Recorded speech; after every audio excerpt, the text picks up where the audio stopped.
Mimbar budaya kali ini dengan judul Empu Manuku dan Makar Empu Kumbayoni. Dikutip dari sumber buku Sriwintala Ahmad, Hitam Putih Kekuasaan Raja-Raja Jawa. Empu Manuku dan Makar Empu Kumbayoni. Pasca pemerintahan Dyah Samaragriwa atau Dyah Samaratungga, Rakai Pikatan Empu Manuku di dinasti Sanjaya yang merupakan suami Pramoda Wardani dinasti Sailendra tersebut naik tahta sebagai Raja Medang. Karenanya banyak sejarawan menyatakan bahwa keberhasilan Empu Manuku menjadi Raja Medang sebagai wujud kebangkitan kekuasaan dinasti Sanjaya sesudah rekonsiliasi dengan dinasti Sailendra. Semasa pemerintahan Empu Manuku, ibu kota Medang yang semula berada di bumi Mataram dipindahkan ke Mamrati atau Mamratipura, Prasasti Wantil. Dari sumber inilah Empu Manuku dikenal dengan nama Rakai Mamrati, yang artinya penguasa daerah Mamrati. Terdapat banyak hal menarik semasa Empu Manuku menjadi raja. Bukan sekadar berkaitan dengan silsilahnya, pernikahannya dengan Pramoda Wardani, serta hubungannya dengan Bala Putra Dewa, melainkan pula berhubungannya dengan pemberontakan Rakai Walaing Empu Kumbayoni.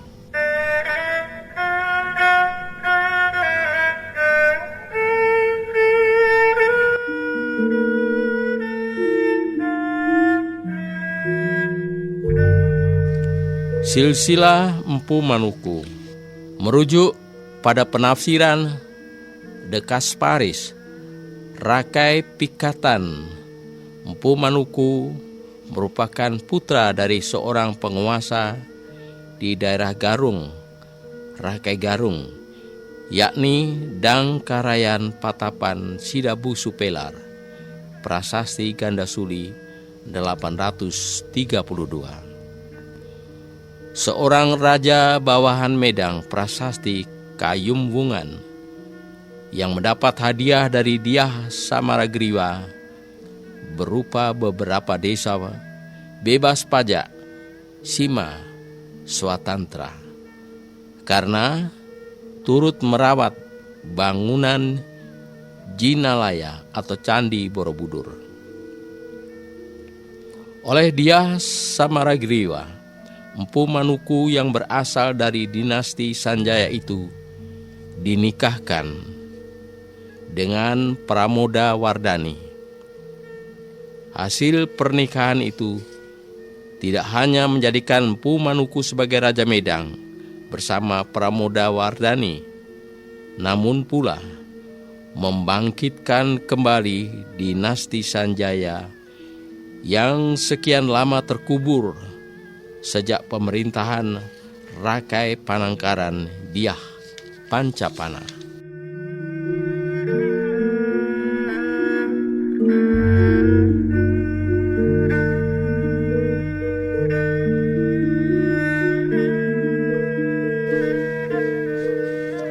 Dari pernikahannya dengan Pramoda Wardani, Empu Manuku memiliki putra bernama Rakai Gurunwangi Dyah Saladu, Prasasti Plausan, dan Rakai Kayuwangi Dyah Lokapala, Prasasti Wantil.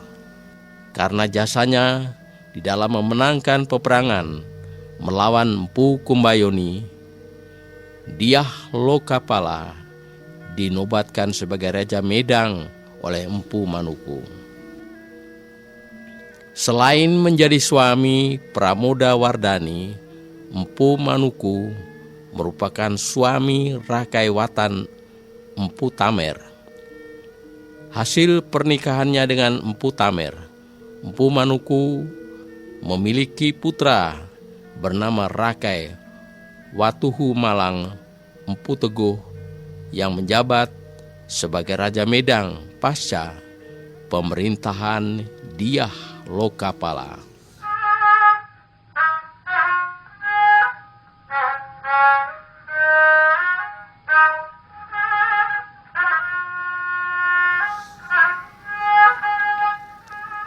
Hubungan Empu Manuku, Bala Putradewa, Empu Kumbayoni.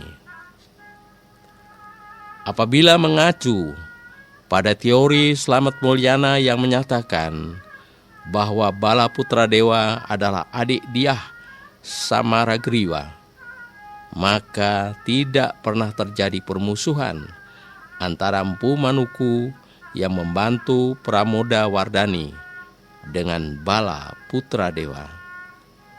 Sementara Bukhari yang mendukung teori Slamet Mulyana pula menyatakan bahwa seorang yang bermusuhan dengan Empu Manuku adalah Empu Kumbayoni, salah seorang anggota dinasti Sanjaya yang ingin merebut tahta Medang dari Empu Manuku. Sebaliknya muncul pendapat dari Profesor N.J. Krom.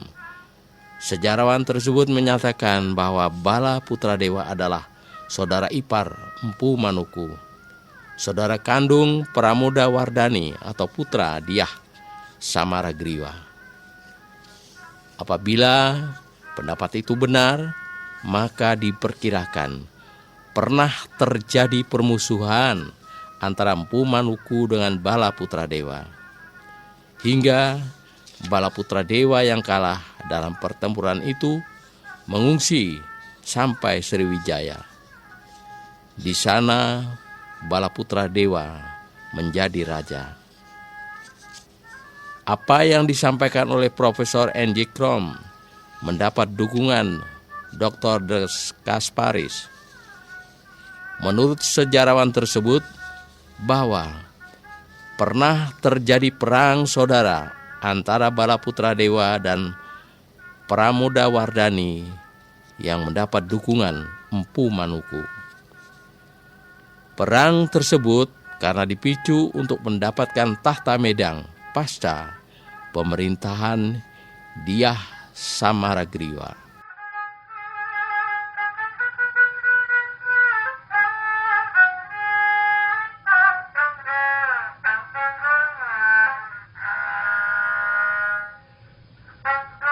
Kerancuan makar terhadap kekuasaan Empu Manuku.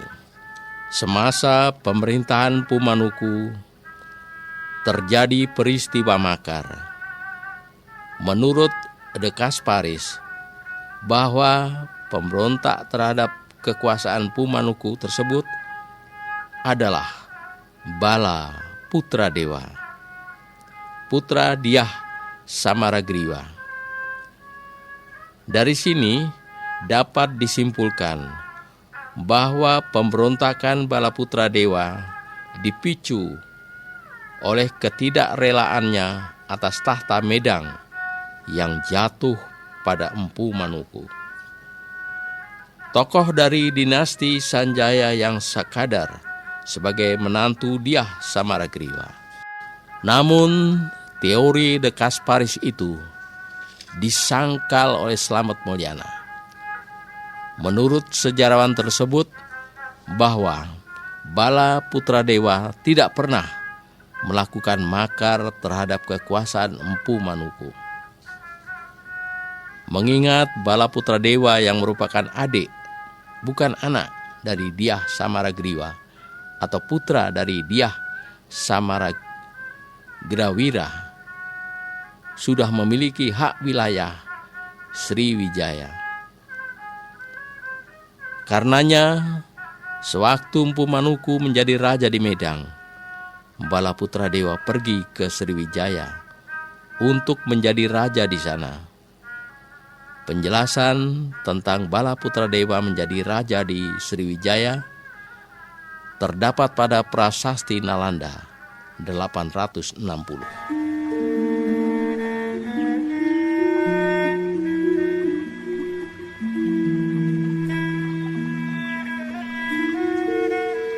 Pendapat Slamet Mulyana itu didukung oleh Pusponegoro dan Nugroho Noto Susanto bahwa penyebutan Walaputra yang terdapat pada Prasasti Wantil tidak mengacu pada Bala Putradewa, melainkan putra bungsu Empu Manuku, yakni Dyah Lokapala.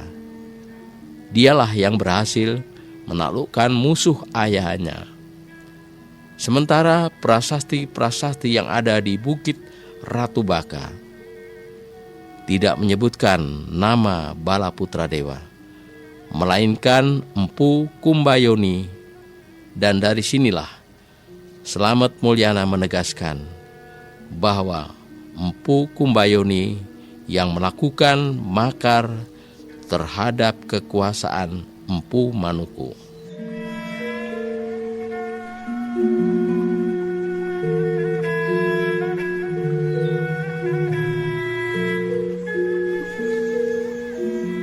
Makar Empu Kumbayoni.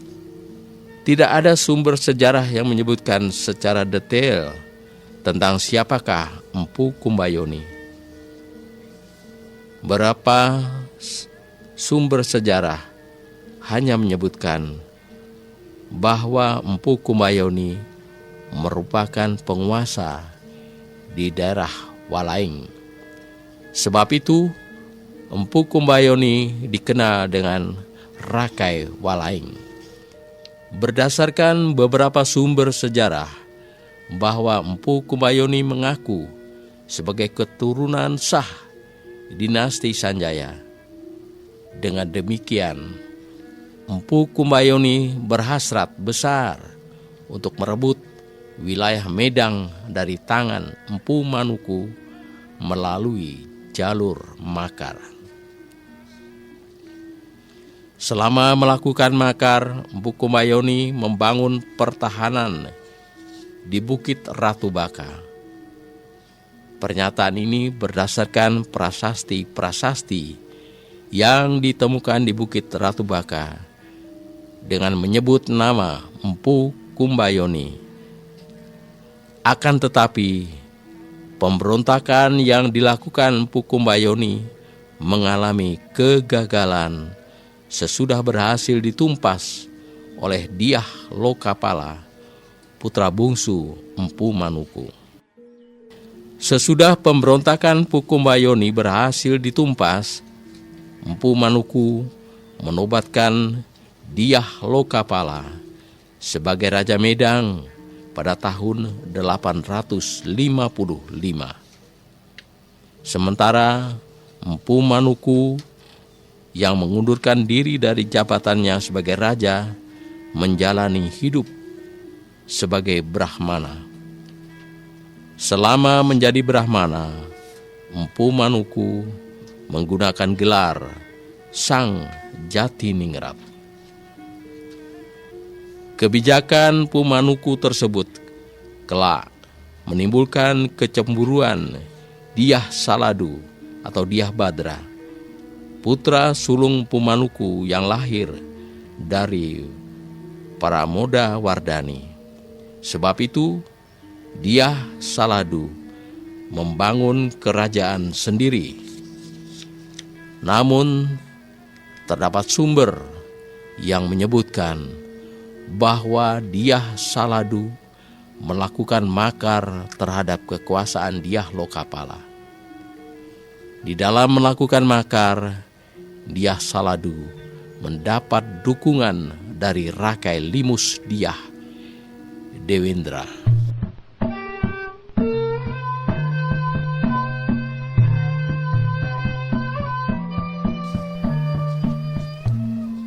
Sekadar catatan, berpijak pada uraian di muka, dapat diketahui bahwa ketika Rakai Pikatan Empu Manuku menjadi Raja Medang, muncul pemberontakan.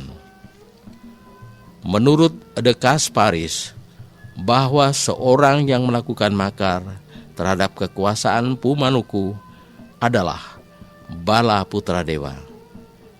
Sementara menurut Slamet Mulyana, bahwa pemberontakan tersebut dilakukan oleh Empu Kumbayoni.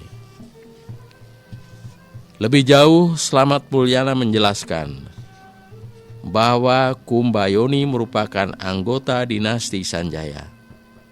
Tetapi Slamet Mulyana tidak menyebutkan bahwa Empu Kumbayoni merupakan saudara Empu Manuku atau putra Dang Karayan Patapan Sidabu Supelar, sebagaimana disebutkan oleh prasasti Gandasuli. Hal ini menunjukkan sosok Empu Kumbayoni masih samar-samar. Sungguh pun pemberontak yang merongrong kekuasaan Empu Manuku masih samar-samar, namun uraian di muka bisa menjelaskan bahwa perang saudara kembali terjadi sesudah perseteruan antara Sanjaya versus Dewa Singa yang sama-sama keturunan Kartike Yasinga dan Ratu Jaisima. Pasca pemerintahan Empu Manuku di Medang, perang saudara kembali timbul, yakni sejak pemerintahan Rakai Watu Hu Malang, Empu Teguh hingga Rakai Sumbadiah Wawa. Raja Medang periode Jawa Tengah yang berakhir kekuasaannya ketika Gunung Merapi meletus pada tahun 928. Demikian mimbar budaya kali ini dengan judul Empu Manuku dan Makar Empu Kumbayoni. Dikutip dari sumber buku Sri Wintala Ahmad, Hitam Putih, Kekuasaan Raja-Raja Jawa. Produksi Lembaga Penyiaran Publik Lokal Radio Publik Kabupaten Sragen. Terus cintai budaya Indonesia. Terima kasih perhatian Anda.